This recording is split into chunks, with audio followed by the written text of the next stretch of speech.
Bonjour à tous, on commence cette revue de presse en France avec l'Olympique de Marseille qui commence bien l'année 2020 en Ligue 1. Les Phocéens sont toujours autant en réussite en championnat, rien ne semble pouvoir les arrêter en ce moment. Ce vendredi, les hommes de Villas-Boas ont battu Rennes in extremis 1-0 grâce à un but de Strootman. Pour l'équipe, c'est un sacré coup de force. Sur ces 9 derniers matchs, Marseille a pris 25 points sur 27 possibles, rappelle le journal. Et d'après La Provence, ils sont tout simplement les rois de l'arène. On part maintenant en Angleterre où Mourinho et Solskjaer font la une. Les deux entraîneurs se sont récemment livrés sur le mercato à venir pour leur équipe.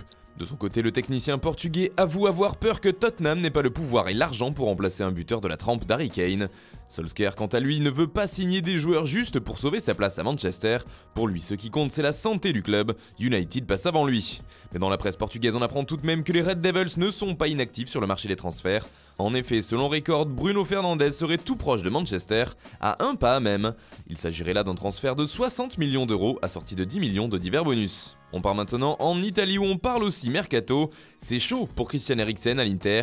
Selon la Gazzetta dello Sport, l'international danois serait partant pour venir à Milan, et ce dès le mois de janvier. Le journal italien nous livre également les exigences du joueur de Tottenham en termes de salaire. Eriksen demanderait au moins 10 millions d'euros net par an. Et puis on parle aussi du cas Giroud dans l'édition du jour de la Gazzetta. L'Inter serait tout proche d'un accord avec Chelsea concernant le joueur français.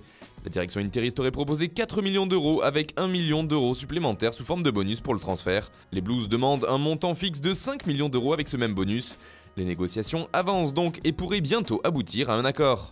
Toujours en Italie et toujours à propos de l'Inter Milan, une cible du club d'Antonio Conte fait les gros titres. Il s'agit de Federico Chiesa, l'un des espoirs du foot transalpin, qui évolue pour l'instant à la Fiorentina.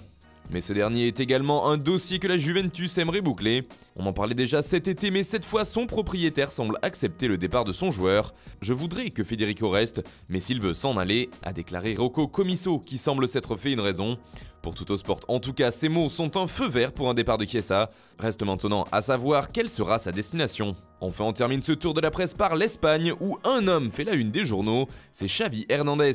L'ancien métronome du Barça pourrait bien revenir à la maison si on en croit la presse catalane, car la place d'Ernesto Valverde sur le banc blaugrana serait grandement fragilisée après la défaite en Supercoupe d'Espagne. Et comme le rapporte ce vendredi Mundo Deportivo, le Barça lance l'offensive pour Xavi. Lui qui est actuellement entraîneur d'Al-Sadd au Qatar. Il aurait eu une réunion avec les dirigeants catalans qui lui auraient proposé le poste. Il pourrait ainsi prendre les rênes de l'équipe en juin prochain et même avant, affirme le quotidien ibérique. Xavi fait aussi la une de Sport qui parle carrément de tremblement de terre pour Xavi. Ce dernier est vu comme l'homme qui peut mener à bien le nouveau projet sportif barcelonais. Enfin, l'ancien international espagnol fait aussi la une de AS qui résume bien la situation. Le Barça cherche son Zidane. Voilà, c'est tout pour ce matin. Bonne journée à tous, on se retrouve très vite pour une nouvelle vidéo sur Foot Mercato.